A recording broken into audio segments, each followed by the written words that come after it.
Hey parents, welcome to the Mommy Pod, where we keep it real about parenthood. The joy, the chaos, and everything in between.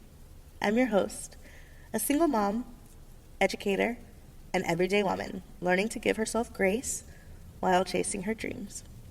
Whether you're folding laundry, stuck in traffic, or sneaking in 5 minutes of peace, this space is your reminder that you're not alone. And you're doing better than you think. So, grab a coffee, grab a tea, grab a drink, take a deep breath, and let's get into today's episode.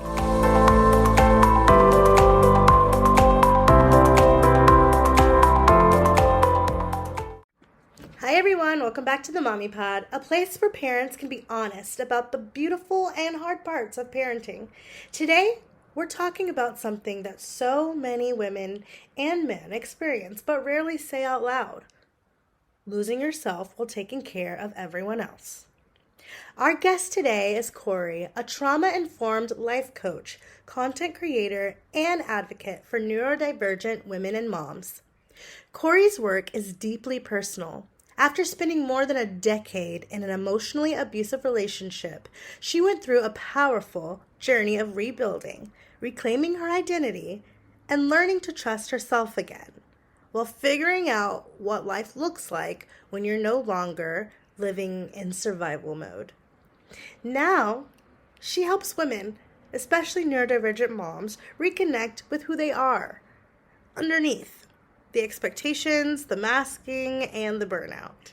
All right, Kori, thank you so much for being here. Welcome to the Mommy Pod. Yeah, thank you for having me. I'm absolutely thrilled. Great. Can you tell us a little bit about yourself before we dive into all the questions that I have for you? Sure. So I am a mom of three. I have two adult children, both of whom have disabilities. And I have an 11-year-old who is probably my mini me in personality and looks.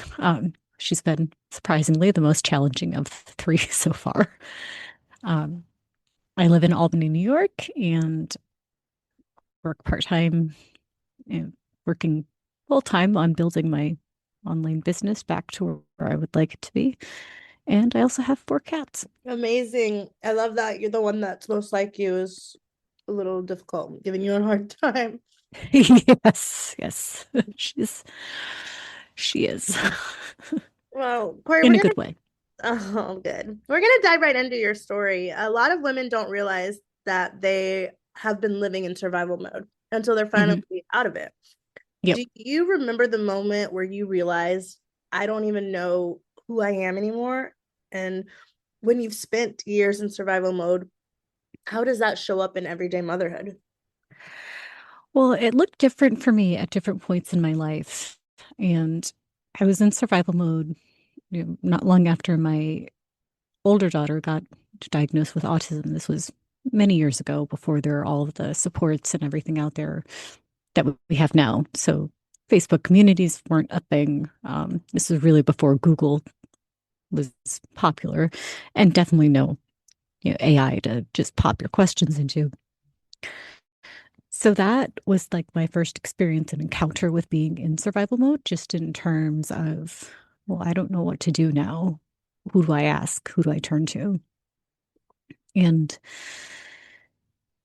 it, if anything, it impacted my motherhood by just giving me further drive to figure out how to best support my daughter and to figure out how to adapt the environment around her. Um, Later on, though, with my youngest, this was after my youngest was born, I realized I was in survival mode with her, just when I kept snapping at her. My patience level was just next to none. The smallest things were setting me off, and it had absolutely nothing to do with her. It was just everything that was going on around me because I was just trying so hard to just keep it together and to function as a human being and to be there for her and to make sure that the household was being taken care of the way it needed to. So that put me in really bad burnout. Um, and it also really forced me to take a look at, okay, well, how did I get into this position in the first place, and how do I get out of it? So, Yeah. It's really hard. The burnout is so incredibly hard to get through and to get over, yeah, especially when you have young children and you're doing it on your own. yes, yeah. Yeah. What were some ways that you noticed that your identity had been buried underneath everything that you've been carrying? And is there a moment where you realized that your identity has kind of been taken over? Um, I would say it was mostly just with my youngest. Again, most of my moments are occurring with my youngest. Mhm. And it was just this epiphany of, previously my identity had been, I was very closely tied to just being a mom. And prior to that, I was someone's wife. My ex-husband and I were together for 12 years. Then we divorced, and I was right back into a long-term relationship. So I was always somebody's wife or girlfriend. The only time I had been single in my life was about 6 months when I was 17 years old. And so from the time I started dating at the age of 14 to now I'm in my mid 40s, I was always someone's wife or girlfriend. And that became so ingrained in my identity to that point in my life last year. Um, and it hit me. It's like, wait a minute, I exist as a human. I have interests. I have, you know, hobbies. I have all the stuff outside of a relationship. So a relationship doesn't need to define me. And being a mom is a huge part of my identity, but it doesn't define everything that I do because before I was a mom, again, I had interests, I had hobbies, I had things that were outside of that. And it was just noticing too, like I was on PTA for my youngest daughter's school, and I was getting involved in stuff over there. At the same time, I was getting involved in stuff with the church that I attend. And it struck me. It's like, wow, so much of myself is tied to being a mom and being in a relationship. It's like, why? Why is this? Um, and who am I underneath all of that? If I take all of that away, who am I? And I had a very hard time answering that question. And that was, it's a lot to deal with once you first realize that. Um, Mhm. just because you've built this identity for yourself based on, whatever society expects of you or your family or wherever your environment is. And we just kind of go along with it until we might have just one of those moments, like watching a movie or watching a TV show or listening to a podcast or whatever, and saying, it's like, huh, that sounds a lot like my own story. So, Exactly. Who I am or who am I sounds like, because you talked about how you had to relearn self-trust. mhm, So, in discovering who you are, it sounds like you would have to um, learn how to trust yourself to go through that journey of finding out who you are after years of possible self-doubt. Uh, mhm, something so many moms and dads and single parents struggle with is, what does self-trust actually look like when mhm. you're starting from scratch? So, how did you begin listening to your own voice again instead of the voices that told you who you should be? And were there moments during healing where you thought, I don't know if I can Mm. do this? So it was actually during some of the more difficult times, right after my daughter's father and I, the partner I most, the 12-year relationship, not the marriage, split. And, I was questioning everything. It was before that. I was just questioning everything. It's like, how are we going to make it? How am I going to survive? How are we going to, function? How different is everything going to be? Because it obviously it was going to be very different. And, I just had to think about it to that point. It's like, well, I'm a very self-sufficient person. I was raised pretty independently, and those skills have just come in. I didn't lose any of that. It was just, realizing that, okay, I know how to take care of myself. I know how to take care of my kids. I can keep our household semi-functioning, or at least as functioning as it needs to be.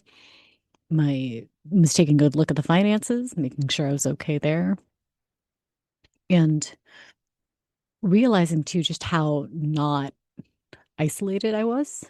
I had a support network around me that was ready to assist in whatever way I needed. All I had to do was ask, which was another, I'd say, almost equally difficult as the self trust part, is realizing that it's okay to ask for help. And that doesn't make you weak, it just makes you a human being. So, Yes, we talk about that a lot on our pod, just yeah. asking for help and looking to your community Yeah. for support. Yeah. It's really great. Let's switch to being Mhm. neurodivergent motherhood. You're very open about AUDHD, and I think a lot of moms and dads are just now learning about Mhm. neurodivergence in adulthood. What does motherhood look like when you're navigating autism and ADHD at the same time? Well, I think what's interesting for me is that my self discovery of that came when I was looking into how to best support my middle daughter. She is what they consider severely autistic. And I was looking for ways like, how do I support her as she goes from her late teens into her 20s? So, in the midst of all of this researching, um, this is when my own epiphany moments started. It's like, hey, I identify with this. This sounds really familiar. And that just sent me on this whole little rabbit hole, um, or ADHD hyper focusing, if that's what you, I guess I could use that term too.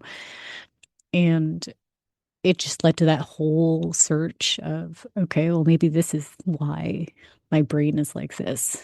And so eventually I sought out a diagnosis just so I could figure out um, how to really best support myself. And in case I needed to be on medication, I wasn't against it. So I walked into that virtually, believing that I was going to walk out with ADHD inattentive. And sure enough, got that confirmed. And then the woman who diagnosed me said, and you should also highly consider autism level 1, or what used to be called Asperger's syndrome. And I looked at her, I was like, wait, what? And then it was just thinking about a lot of things that my middle daughter does, her stims, some of her triggers, and all of that. They're very similar to mine. And the way I had set up the environment at home, it's very structured. It supports her just as much as it supports me. Um, I have a very sensitive nervous system and a very sensitive immune system. I'm not like allergic to the world or anything, just I have hypersensitive immune system. And experiencing things like that and just realizing it's like, okay, wait, so this is why it takes me, or why I need to do things a certain way, or why I need to have my environment in a certain way, because it's supporting me and I'm, adapting as best I can. Mhm. And where it's probably impacted me the most in motherhood, is really with my youngest again. So going to her school concerts or going to school events where there's a lot of people Mhm. and a lot of noise. It's, as I've come to call it, it's sensory hell. Mhm. Um, so I always keep a fidget with me to kind of calm myself down, and I remind myself it's like this isn't going to last all day. I always have the program with me, so I know the general structure and timing, or at least some sense of timing. So that has helped me tremendously, just, having that sense of timing and having the supports self-support's in place because again, it can be sensory hell just as far as the noise, the smell, smells, you everything. Um, Mhm. then but yeah, the noise level is one of the biggest ones. And then being in a crowded environment, I have never done well in large crowds, even if I know half the people there. I just do not do well in those environments. So Yeah. yeah, that's been really challenging. Wow. It's amazing how doing research to help our children can really help us too in return. Yeah, yeah. Mhm. Do you think that a lot of people feel um like go through life feeling like something's wrong with them when it's really just that their brain works differently? I think for quite a bit of us, we just come into these realizations later in life. Hmm. And maybe, we were the ones wondering, was there something wrong with me? Or when we were growing up, like always wondering why we didn't fit in or, you know, why were we different? And we carried that into adulthood with some sense of shame, I believe, which we really shouldn't. And yeah, it just, I do think that many of us grow up thinking that there's something wrong with us, that something is broken, when fundamentally there's nothing broken. Our brains are just wired differently.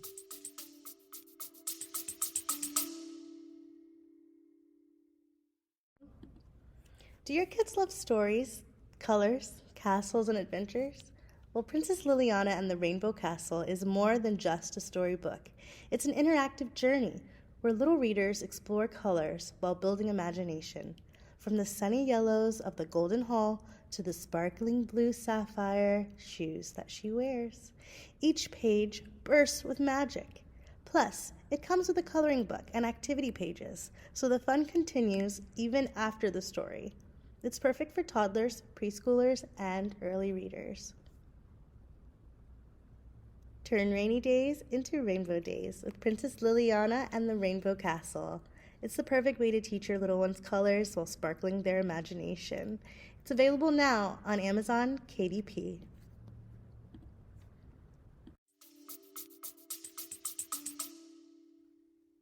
Exactly. I'm so glad that people are being more open and vocal about it because I think that Mhm. we are really opening up our eyes to the situation. And everybody's different, really. Yeah, Everyone's different. Everyone's yeah. brain works Mhm. differently. What are some strengths that neurodivergent parents bring to parenting that don't get talked about enough? I think, well, for me personally, it would just be the ability to see all of like those little micro details because we pay attention to all of the micro details. Um, to have a higher, I would think, almost sense of sympathy and empathy. Um, hmm. And, really, for those of us who did grow up undiagnosed, it's recognizing that sometimes our kids' struggles they're just completely out of their control for whatever reason or another. And we're not going to approach that with judgment because that's what we grew up with. So making sure that our children aren't having to go through all of the same crap, basically, that we did. And I think that's probably been my biggest strength is that I had learned how to self-advocate at a young age and even beyond that, and being able to pass that on to my daughter. So she doesn't have to, again, just so she doesn't have to struggle like I did Yeah. or ever question if there's something wrong with her or, just not be afraid to be a little bit weird because we're all a little bit weird in our own way. It's just some of us are more open about it than others. Right. Yeah. One thing that really stood out to me from your story that I can really relate to is healing while you're raising your children. Hmm. That's a lot to carry. It What was is. the hardest part? What was the hardest part about trying to grow and heal while still needing to show up for your kids every day? The hardest part about it was realizing that if I wasn't willing to do the work to heal myself, then I was just going to keep repeating the same patterns over and over. And that I couldn't be as emotionally connected to my kids as I wanted to be. Um, so I would say that was a big piece of it. And again, with my youngest daughter, especially healing from the situation that I was in, uh, it meant being able to show her that she didn't have to tolerate that. Then that's not what adult relationships look like. And I remember very distinctly telling her too, it's like if anyone ever treats you like this, get out. Because I don't want her to go through that. Um, but yeah, it reminded me in a big way that if I didn't take the time to heal or to at least address those core wounds of mine, then I was just going to keep carrying them. And it was going to bleed over into everything else that I did, including motherhood, which was not fair because it meant that my patience, my emotional awareness, a lot of things were just kind of already tapped. And you can't parent like that. So Yeah, it's hard. it is. How do you give yourself grace on days when it feels messy or when you feel like you might not be doing as great as you want to be doing? I think the most important thing there is to acknowledge that your children are alive. They have food, they have clothing. Your house isn't burning down. You have a house. Uh, and I know it almost sounds silly and maybe it sounds trite and almost even tone deaf, just given the environment that everybody is living in right now. And not to make light of anybody else's situation, but it really is just being grateful for all of those little things that we do tend to take for granted and just being appreciative of that. And, sometimes I'll be perfectly honest with my daughter and I will tell her, it's like, I'm sorry if I messed up or if I failed you. And she said, sometimes most of the time she does. She says she understands and that you're doing good. So to hear that coming from your child, I can't tell you how much that meant and what like a boost of confidence that gave. It was like, okay, maybe I'm not messing up as much as I think. And so I think if your children are old enough to have that kind of conversation, it might be worth it once in a while to just check in with each other and just see where you are, because it also gives you, the opportunity to see where you can improve or what you can keep doing more of. Um, and I that goes a long way in strengthening your relationship with your kids too. Yeah, I agree with that. I actually do that now with my kids, and they're 5 and 3, and I check in with them. Yeah, I think it's a great habit to Right get now, they into. say, that mommy is like the best mommy that for them that they could have, and I love that. And it's so sweet. But I know eventually one day they're gonna have some opinions. Yeah. Oh, yeah. Enjoy this phase while it Yeah, lasts. I'll enjoy my mommy is wonderful. So let's jump into identity reclamation. You talk a lot about identity reclamation. That phrase really resonates with a lot of people, especially people that have gone through abusive relationships and have come out on the Mhm. other side. What does it mean to reclaim your identity? Reclaiming your identity means that you are erasing the narratives that were very much ingrained in you. So you've come to believe that you aren't enough, that you aren't ever going to be enough. So it erodes your self-esteem, it erodes your self-respect, it erodes your self-trust, it erodes a lot of that self-relationship that we have, which is really dangerous and not a great place to be living from. Because then you're dependent on somebody else's opinion of you to feel good about yourself, which is terrible. And that for me is a big piece of the identity reclamation. It was okay, well, who was I before I got into this situation? And that also requires a lot of honesty on your part, and just acknowledgement that Okay, so maybe there was part of me that never fully believed in myself, and maybe there is part of me that knows that I could improve in some places. But what is truth versus what I've been led to believe is true? And once you can start unraveling that and really looking at it from that perspective, that is when you begin that identity reclamation piece, because then you're stepping out of what you have come to believe is true and into what is actually true. Yeah, that's really great. What are some small signs that someone can, because I think you just told us how we can start to reclaim our identity. What are Mhm. some small signs that someone is actually beginning to reconnect with themselves again, that we can see that we're actually beginning to reconnect with our old selves again? I think it's when you start finding the enjoyment in all of the little things, or that you can reflect on a situation that you're in and realize that you're not bracing, that you're not tense about it, and that you're not waiting for somebody's negative opinion because it's not there. And you just have that moment of like pure enjoyment into something that you may have not had before. Um, for me, it was actually very recently as our church was preparing for midweek Lenten things and some other activities that we do with other churches in the area.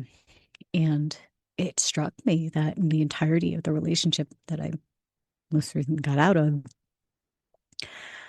I wasn't involved in church activities as much as I would like. And I had actually missed almost all of, I did, I missed all of Holy Week for like the past 3 years because I kept making excuses for not why I couldn't be there. And for me, that was a huge, huge deal.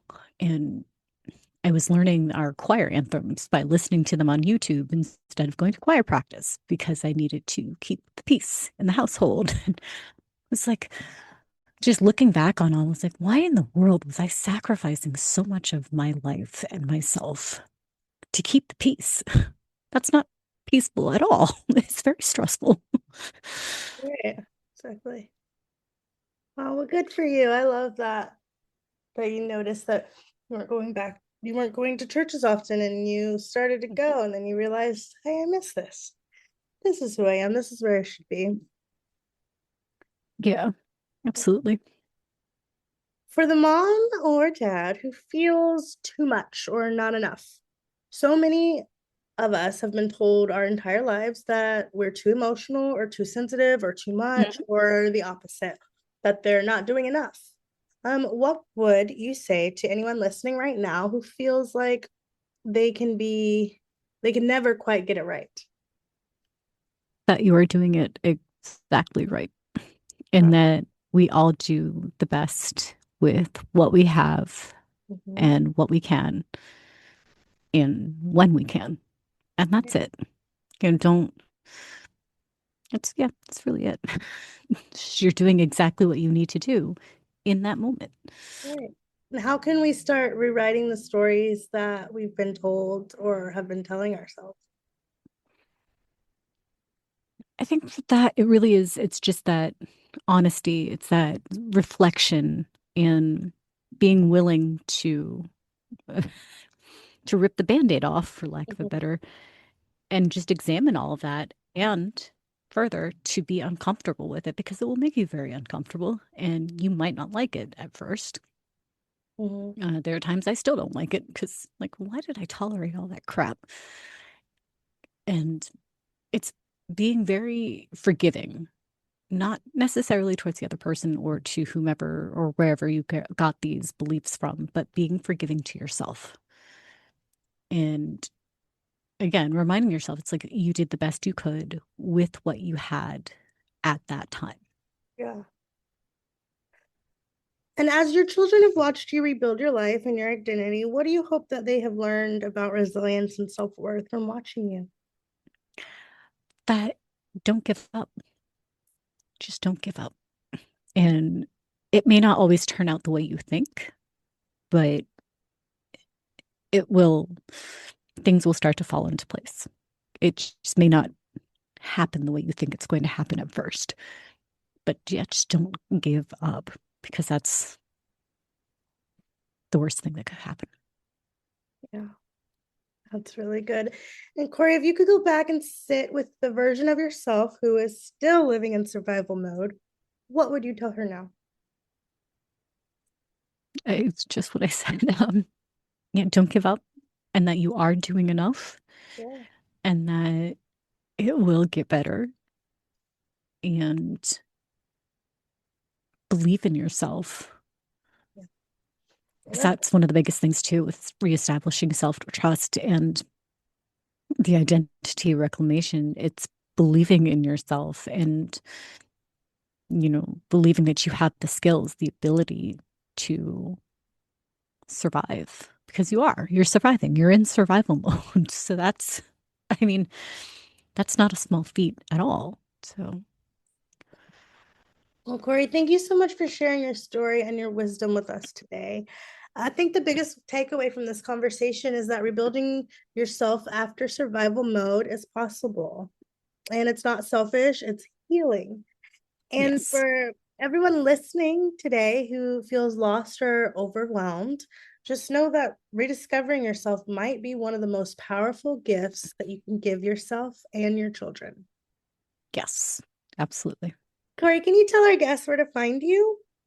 Sure. So I am on Facebook at only Kori, and ONLY period KORI. I am on Instagram at only Kori. It's the same spelling for the first name, but it's with an underscore, I believe is that symbol between the only and the Kori. Okay. And I'm on YouTube as the Kori C. Amazing. Thank you so And much. yeah, That was such a nice conversation. Kori has the most soothing, calm voice I think that we have had on the podcast. So everybody definitely check out her podcast. I feel like it would be really soothing, self-soothing.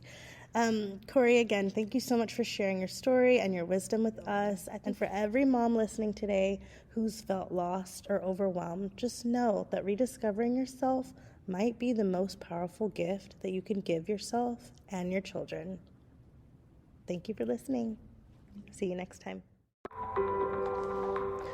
Before we go, I just want to say thank you. The Mommy Pod is built in the middle of real life: work, kids, laundry, rebuilding, and dreaming.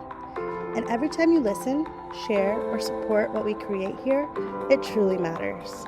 If this episode spoke to you, one of the best ways to keep this podcast going is by supporting our Mommy Pod products.